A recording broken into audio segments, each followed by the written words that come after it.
이번에는 비류동사의 과거형으로 학습되는 was입니다.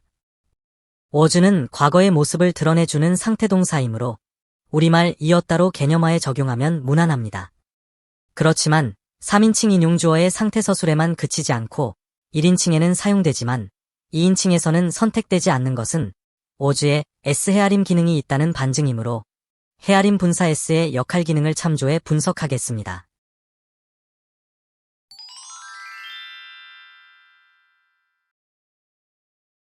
상태동사 was는 is의 과거형이고 3인칭 단수형 주어에 작용하는데 현재형과 마찬가지로 과거형 표현 또한 대상이나 상황이 존재했던 시점을 대화의 영역 안으로 인용하는 화자의 견해가 반영됩니다. 과거형 was는 또 m의 과거형 동사이기도 하기 때문에 1인칭 화자 주어에도 작용하는데 인칭이 다를지라도 두 대상의 존재 시점이 과거일 경우 공통으로 쓰이는 과거형 was에는 그럴 만한 어떤 기능적 요소가 작용하고 있을 것입니다.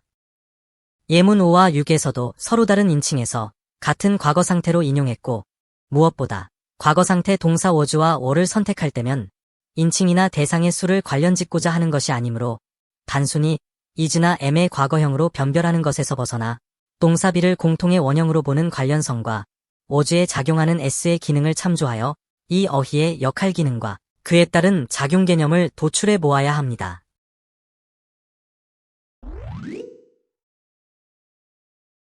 본문 1 표현은 갈비고기를 먹고 난 후 그 갈비를 아주 맛있게 먹었다는 일종의 감탄 표현인데 갈비의 좋았음은 이미 과거의 상황이므로 was는 과거의 어떠함을 분간해서 드러내는 상태동사임이 분명합니다. 또 그 갈비를 먹었던 시점과 말하는 시점과는 차이가 있을 수밖에 없는데 본문 1 표현의 어휘 중에서 갈비가 아주 좋았었음을 대화 영역으로 인용해주는 기능적 요소는 무엇일까요?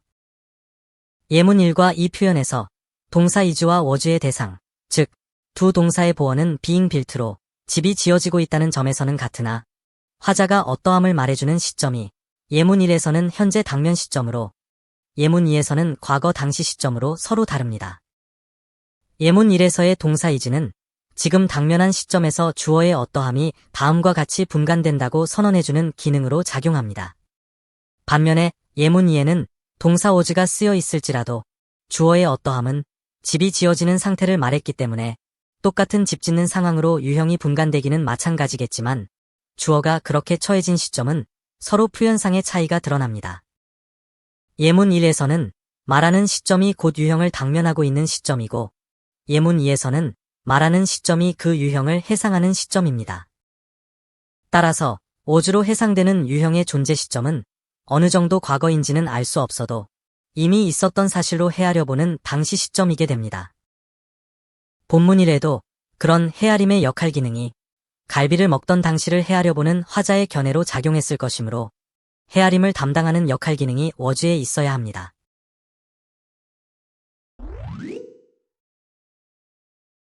얘는 상황 발생 시, 즉 어떠한 상황이 벌어진 시점임을 선언해주는 보문소이고 그 사실이 구체화되게 해줄 보문을 이끄는 접속 기능을 하는데 이 보문소와 보문의 관계는 이퀄 관계이므로 was는 그 상황 발생 시점, 즉 유어 age 시절을 헤아리게 하는 속성이 기능하고 있어야 합니다. 바로 이 같은 헤아림 기능은 화자의 견해 표현이기에 충분하고 이 헤아림 기능을 was에서 찾을 수밖에 없으므로 동사 was형 굴절, 다시 말해 어형 변화로 작용한 s에서 헤아림의 문법적 역할을 하는 s의 기능을 찾아야 합니다.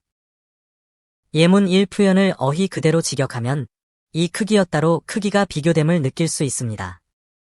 해석을 봐도 정도가 인력의 요소로 들어있고 이 요소가 헤아림의 기능에서 비롯된 것으로 볼 수 있기 때문에 was에는 헤아림의 역할 기능이 속성으로 작용하고 있음이 자명합니다. 상태동사 is의 과거형은 was이고 이 어휘들의 공통원형은 동사 be라고 규정되어 있는데 동사 be의 역할 기능에 따르면 대상의 어떠함을 이룰 유형으로 제시해줍니다.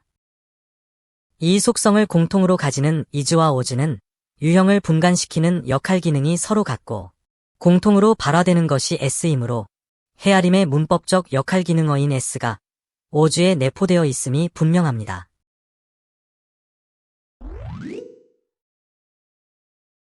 본문 3 표현을 평서문화해보면 예시 1 구조처럼 주어 플러스 동사 플러스 대상어구로 나뉘게 되는데 주절의 동사는 is이고 보어부의 동사는 was입니다.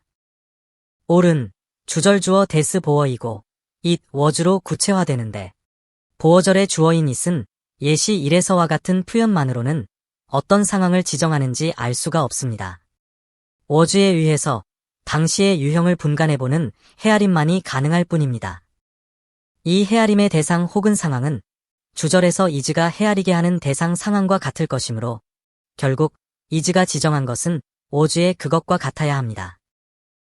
두 동사 간의 차이가 있다면 is에 의한 헤아림의 상황은 말하는 시점에서 그 상황과 당면하고 있고 was에 의한 헤아림 상황은 당시의 것으로 인용하고 있다는 점입니다.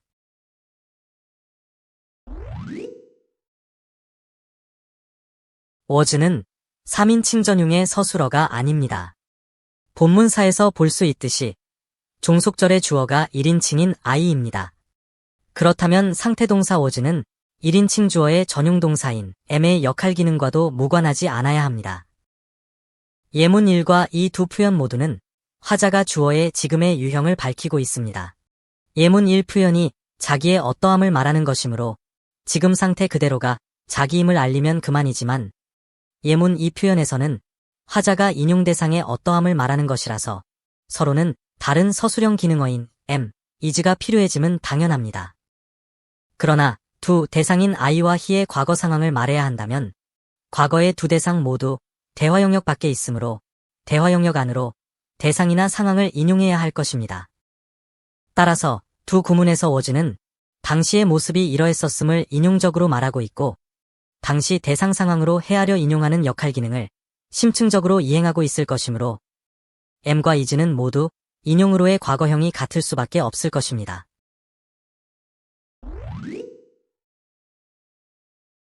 상태동사 was가 해당 시점의 대상이나 상황을 서술할 때 인용되는 그것은 단수형이어야 함이 일반적입니다. 왜냐하면 is나 am이 단수형 주어를 대상으로 서술하고 있어서 그 과거형 역시 그렇게 이해되기 때문입니다.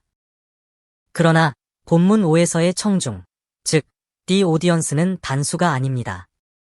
예문 1과 이 표현을 비교해보면 the audience가 복수형 5의 주어로도 표현됨을 볼 수 있습니다.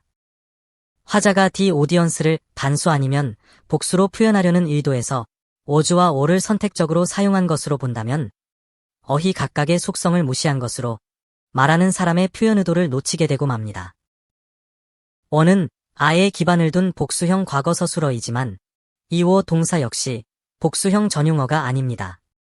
심층적 역할 기능으로 보면 그 유형의 당시 구성 상태를 드러내고자 선택된 어휘입니다.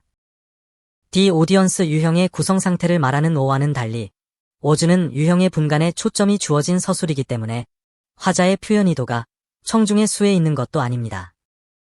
따라서 was는 청중의 당시 모습이 어떠했으므로 분간시켜서 유형의 구별을 전제한 것이고 어는 청중의 당시 모습이 어떠했었으므로 구성 상태를 추정해서 그 나름의 존재 유형을 드러냄이 변별로 작용한 것입니다. 지금까지의 분석에서 드러난 was의 역할 기능적 특성과 그에 따른 작용 개념을 다음과 같이 정리할 수 있습니다. 첫째, was는 is, am의 과거형으로 대상이나 상황의 존재 유형을 말합니다.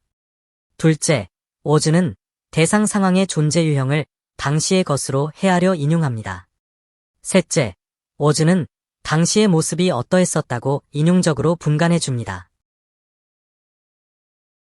이제는 도출한 was의 역할 기능과 작용 개념으로 당시 모습으로의 분간 동사 was의 사용이 자유로워지시기 바랍니다. 구독을 눌러두시고 또 다른 어휘 분석도 놓치지 마세요. 이러한 문법 분석이 낯설거나 어려우시면 반복해보세요. 영어가 새롭게 다가올 것입니다.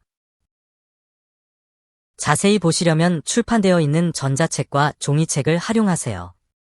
물론 홈페이지에서는 무료로 보실 수 있습니다.